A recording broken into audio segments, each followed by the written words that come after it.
인도의 다큐멘터리 영화 중에 만지 더 마운틴맨이라는 짧은 다큐멘터리 영화가 있습니다.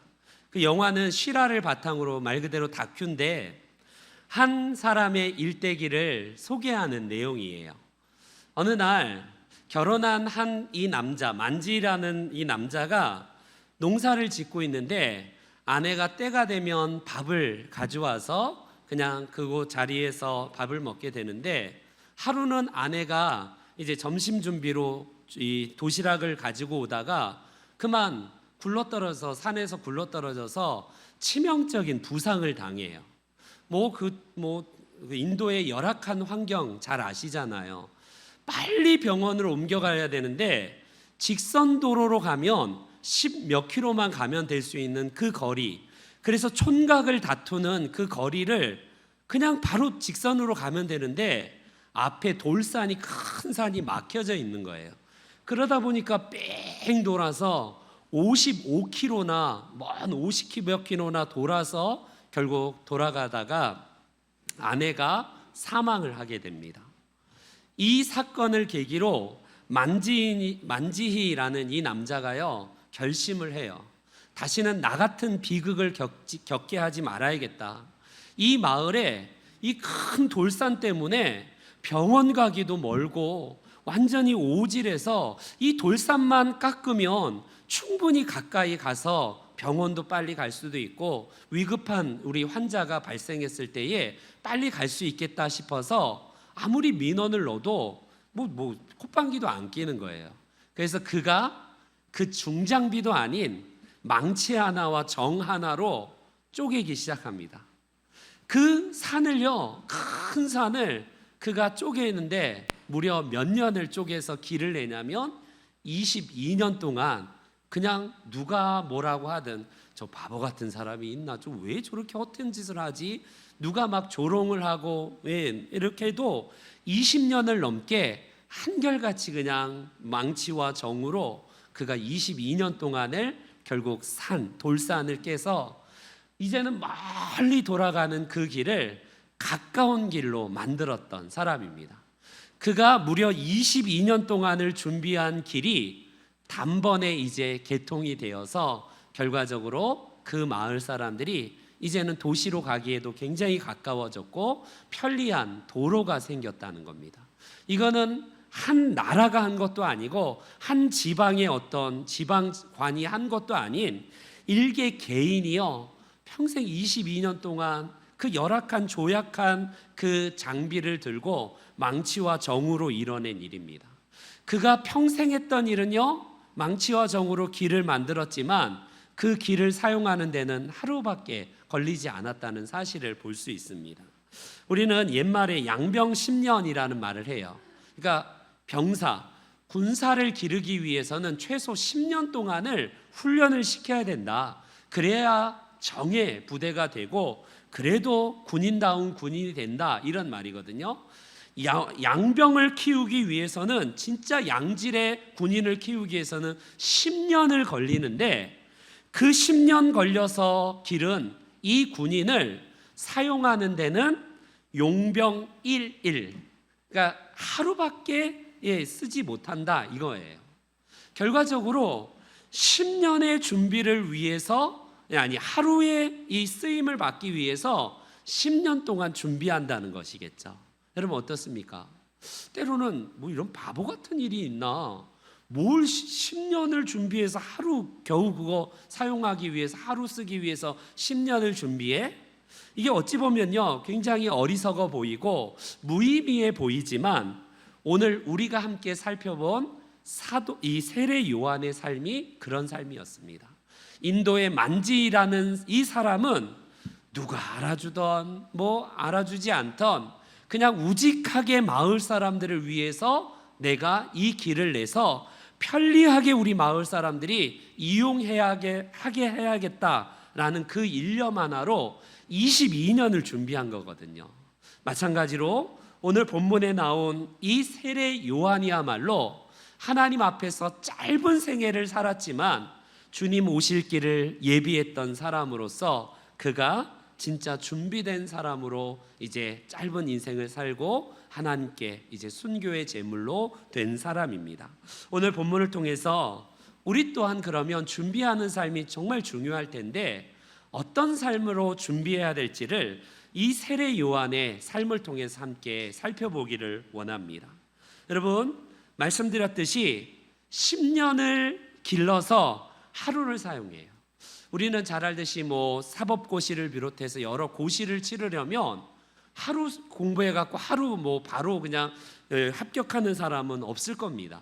아무리 천재라고 할지라도 공부를 해야 돼요.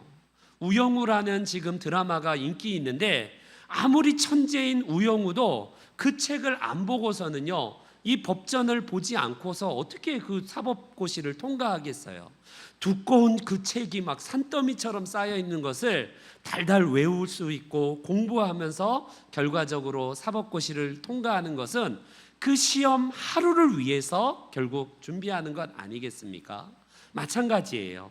우리 또한 우리의 삶 가운데서 하나님을 나라를 향해서 준비된 마음으로 우리가 하나님께 예배드리고 직분을 받아서 평생을 우리 주님 앞에 쓰임 받는 것인데 결과적으로 뭘 준비해야 될까? 우리가 오늘 본문 19절과 20절을 한번 볼게요.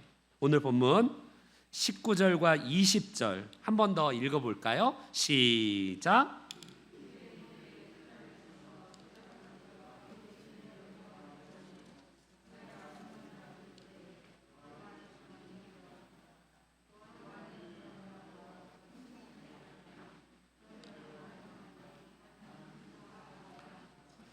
여러분, 여기서 우리가 뭘 준비해야 되냐면 자기 자신에 대한 정체성에 대한 완전한 준비가 세례 요한에게는 있었다라는 사실입니다. 흔히 소위 말하는 인기가 조금 있다 보면요, 사람이 누구나 다 변해요.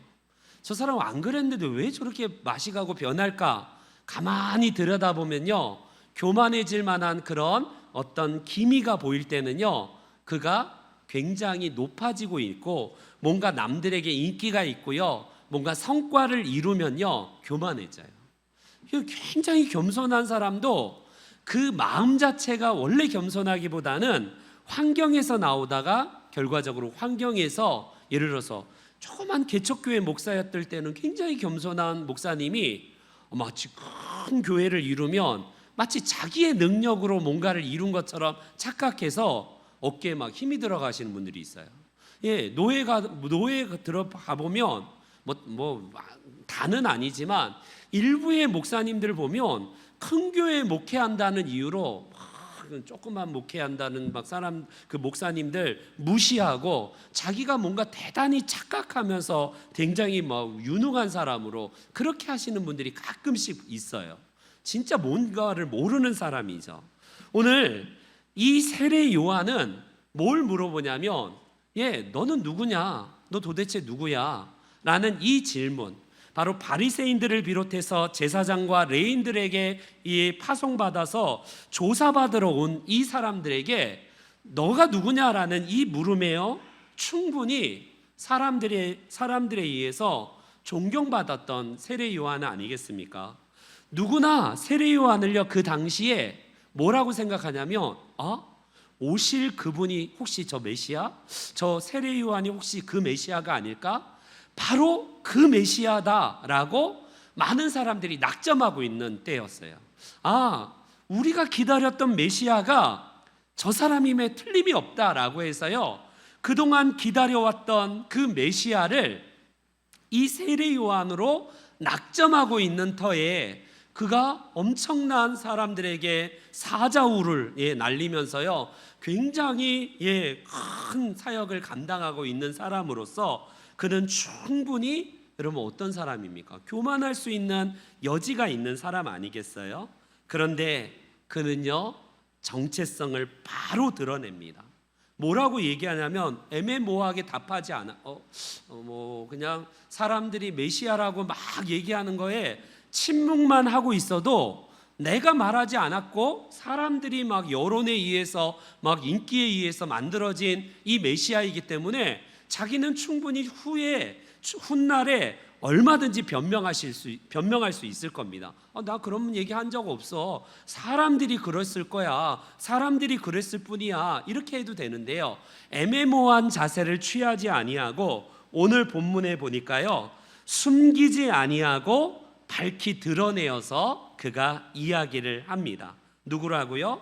나는 메시아도 아니고 나는 선지자도 아니고 나는 엘리야도 아니다. 그렇게 그는요 단호하게 아주 이 말을 하고 있다라는 사실입니다. 여러분, 자기의 정체성, 자기의 위치를 안다는 것은 굉장히 중요해요. 오늘 세례 요한의 준비는 바로 그거였습니다. 자기 자신을 높이고 자기가 주님의 오실 길을 준비한 마치 그런 사람으로서 그는 흥하여야겠고 나는 쇠하여야 하리라, 이 정체성이 있기 때문에요. 그는요 초지일관 이 길을 걸어가요. 그럼을 통해서 그는요 자기 자신을 높이거나 자기 자신을 대단하고 생각하지 아니하고 항상 겸손한 준비를 했던 사람이었다는 사실입니다. 오늘날의 이단의 교주들을 보세요. 그리고 많은 여러 사이비의 그런 교주들을 보면요, 그 알량한 그 말재주 하나, 심지어 100번 1000번 양보해서 사람을 살렸다가 죽였다가 살릴 수 있는 능력을 가졌다 치십시다. 여러분, 그게 뭔가 하나님이에요. 그렇다 손 치더라도 그들이 하나님도 아니고 예수님도 아니고 보혜사 성령도 아닌데 마치 자기가 뭔가라도 되는 것처럼 얘기하고 예언하고 그렇게 썰을 푸는 경우가 얼마나 많습니까? 그는요, 요한은 나는 그리스도도 아니고 메시아도 아니고 나는 엘리야도 아니다. 나는 주님의 길을 곧게 하라고 마치 만지가 마을 사람들을 위해서 22년 동안을 정과 망치 하나를 가지고 길을 뚫었던 것처럼 그는요 예수님의 오실 길을 위해서 그 곧게 하라고 광야에서 외치는 자의 그냥 하나의 소리일 뿐이다, 이렇게 얘기합니다. 여러분, 이게 얼마나 중요한 준비예요? 우리의 삶 가운데 때로는 영광스럽게 쓰임받는다는 게 뭐가 쓰임받는 겁니까?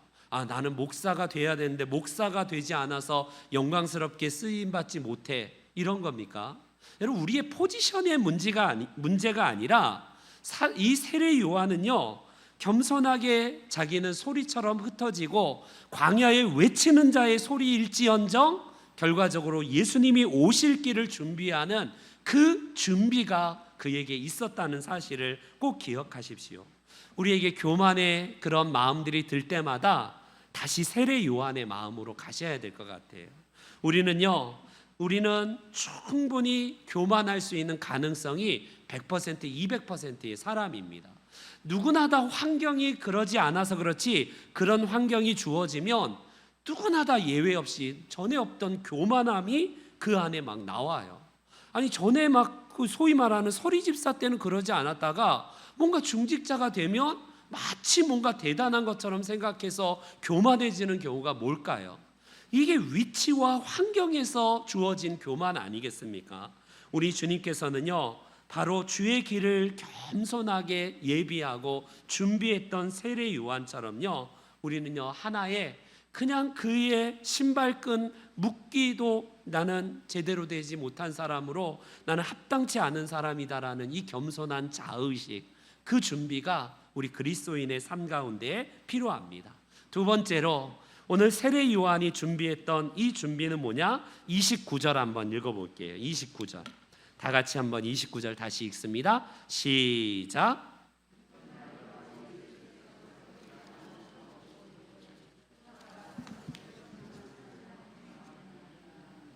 자기 자신을 제대로 알았던, 자기의 정체성을 인식했던 세례 요한은 그러면 누군가 달을 가리키는 손가락의 역할로서 저분이다, 저분을 보라, 그분이 오셨다라는 명확한 인식을 하고 있다라는 사실입니다.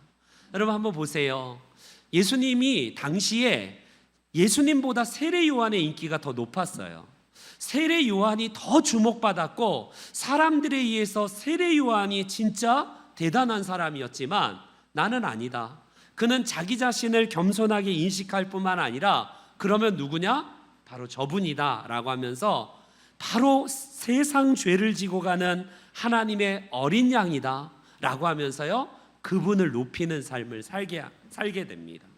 구약 선지자들이 예언한 대로 그분이야말로 우리를 위해서 구원하러 오신 세상 죄를 지고 가는 하나님의 어린 양이다라는 이 인식, 이 자의식이 바로 세례 요한에게 있었다라는 사실입니다.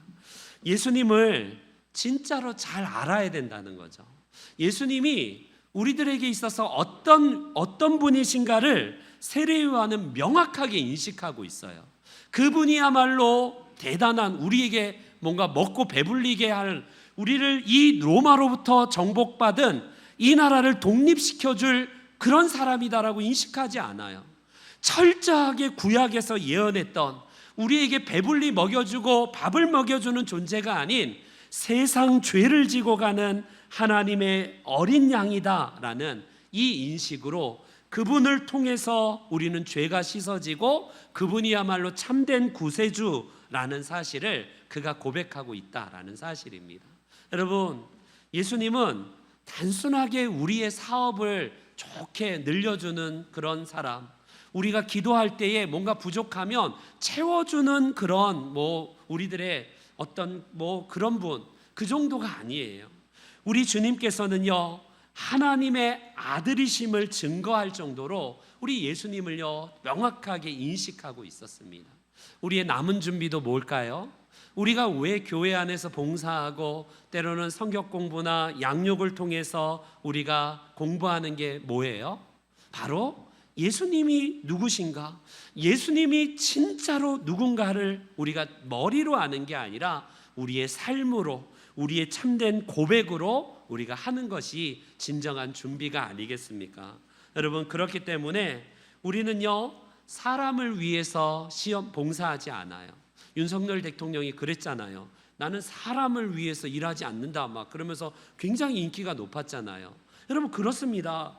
우리도 사람 때문에 일하면요 시험 들어요. 사람 때문에 직분 얻으려고 하면 낙심하고, 그런 게 우리의 존재입니다. 그러나 예수님을 위해서 철저하게 우리가 낮아지고 그분을 인식한다면 시험, 그것이 오더라도 그거는 하나님의 영역이 아니기 때문에 우리가 사람을 위한 것이 아니라 하나님을 위한 삶으로 나아가야 됩니다. 이 준비가 우리에게 필요해요.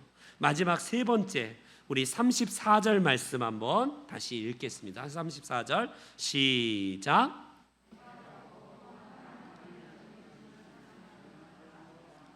여러분, 마지막으로 우리가 진짜로 준비해야 될 것은요, 이제는 주님을 드러내고 주님을 증언하는 삶이야말로 우리 그리스도인의 마지막 준비예요. 여러분, 이 땅에 많은 이제 지구촌에 마지막 시대의 이 초침들이 계속 옮겨가는, 카운트다운하는 지구의 종말의 현상들이 참 많이 일어나잖아요. 그런데 그걸로 우리가 지구의 종말을 논하지 않습니다. 기상이유, 이변, 처처의 기근, 전쟁, 물론 그런 게 주님의 오실 것에 대한 현상일 수도 있지만, 올바른 그리스도인들은요 바로 이 천국 복음이 온 세상에 전파되어야 하리니 그제서야 끝이 오리라. 우리는 징조로 인하여서 종말을 보는 사람이 아니라 얼마나 복음이 전파되고 있는가. 그래서 교회가 해야 될 일은요 마지막까지 복음 전파하는 일이고 선교하는 일이에요. 왜 어려운 일이나 왜 어려울 때에 선교를 하냐, 나중에 하자, 이거는 본질을 놓치는 거예요.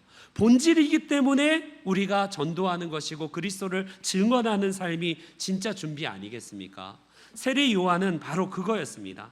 하나님의 아들이심을 증거하면서 회개하라, 천국이 가까웠다 일가를 해요. 그 대상을 가리지 아니하고 아무리 바리새인이라고 할지라도, 그 당시에 강력한 군인이라고 할지라도요 그들에게 일갈하면서 회개를 외쳐요.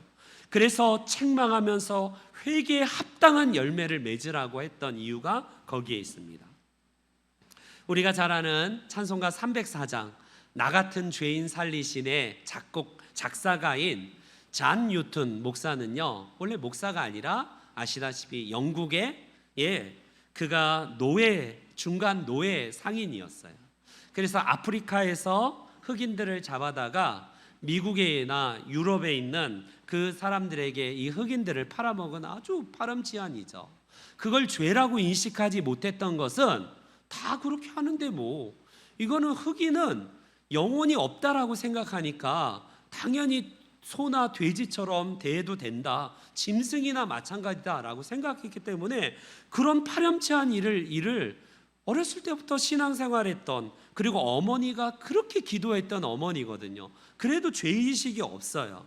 그런 그가 어느 날 이제 아프리카에서 노예들을 잡아다가, 이제 흑인들을 잡아다가 결국 미국에 가다가 배가 침몰한 엄청난 폭풍우를 만납니다.